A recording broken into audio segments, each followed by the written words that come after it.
I want to see clicking, clicking.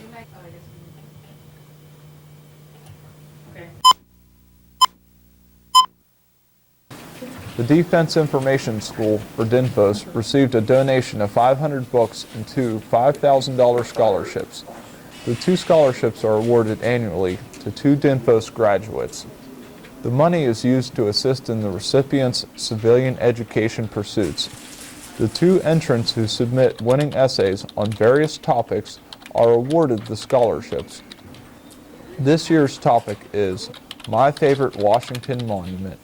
The library staff judges the essays to determine the winners. The 500 donated books are cataloged, shelved, and ready for soldier use. The books augment the extensive collection at the library and are a welcome addition.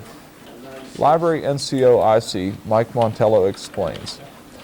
Let's say a student decides to take a little time out of their day, check out one of these books, and do a little bit of reading and research before they actually get to the machine.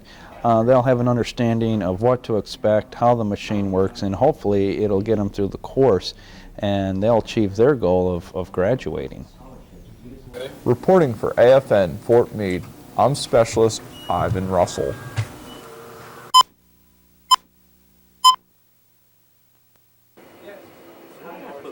Hard work, dedication, and job commitment paid off recently for instructors and students at the Defense Information School, or DINFOS. The National Press Photographers Association, or NPPA, presented the Crystal Lens Award to DINFOS after an 18-month evaluation. The Crystal Lens is presented to an educational institution whose objectives include teaching students the fundamentals of broadcast journalism. Army Staff Sergeant Dave Rhodes describes what it means to receive the Crystal Lens. You know, it makes me feel good. You know, we put a lot of hard work and effort into this, and it's nice as an outside organization came in and validated the training that we do here. So we know that we're tracking, and we get recognized for our work, so it's a good deal for us.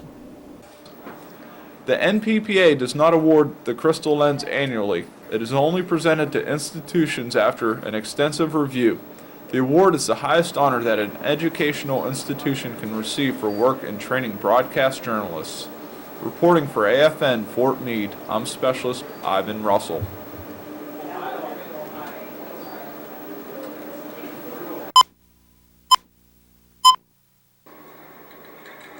The Defense Information School, or DINFOS, changed the curriculum of its basic broadcaster course to include nonlinear editing. Before the change, students learned how to cut, edit, or assemble their stories in chronological order. Nonlinear editing is more flexible in many ways. It allows editors to make changes anywhere in their stories, not just the end. Staff Sergeant Dave Rhodes explains how this change helps DINFOS students. Well, it benefits the students that are getting trained on this equipment now, because when they get to the field, that's what they're going to have. They're going to have this Avid there. So they're going to walk in the door knowing how to use the equipment that's on the ground, and it's going to dramatically lessen the learning curve so that they can go out there and start being useful. Before the change, only advanced students were instructed nonlinear editing. Now every broadcasting student will have experience with nonlinear editing.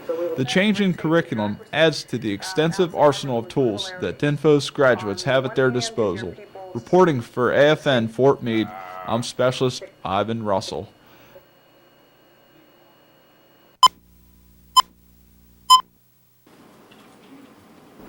"35 computers are infected at the Defense Information School, or DINFOS. They are infected with the Britney Spears virus. The attack today is the first widespread appearance of the virus. The Information Resource Management team has virus scanning technology in place, but turned off the DINFOS server while waiting for software updates. The internet server, which also hosts the mail server, is currently shut down to prevent future spread of the virus to the rest of the school's 800 computers. Information Resource Management Chief Staff Sergeant Mike Montello explains why the virus is spreading. Let's say if the DINFOS Commandant opened it, and it attacked, went through his address book, and so the whole school is getting, an email with the colonel's name on it. So, oh yeah, I'm going to open it. Boom, and that's how it spreads. The virus does not delete information on infected computers. It works by overloading the servers that direct information to student and faculty's computers. Now that the Britney Spears virus has taken over the computers at DINFOS, it's time for students to get reacquainted with some old friends. Pen and paper. Instructors are using overhead projectors instead of the usual PowerPoint presentations. Students are also learning a valuable lesson. Computers are not always going to be available. Reporting for AFN Fort Meade, I'm Specialist Ivan Russell. No, I don't know the answer.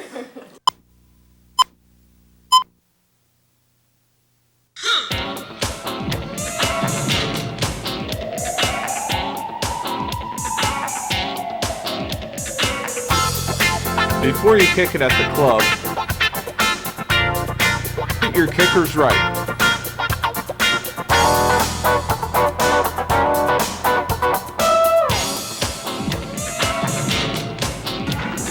It's no feat to be nice to your feet.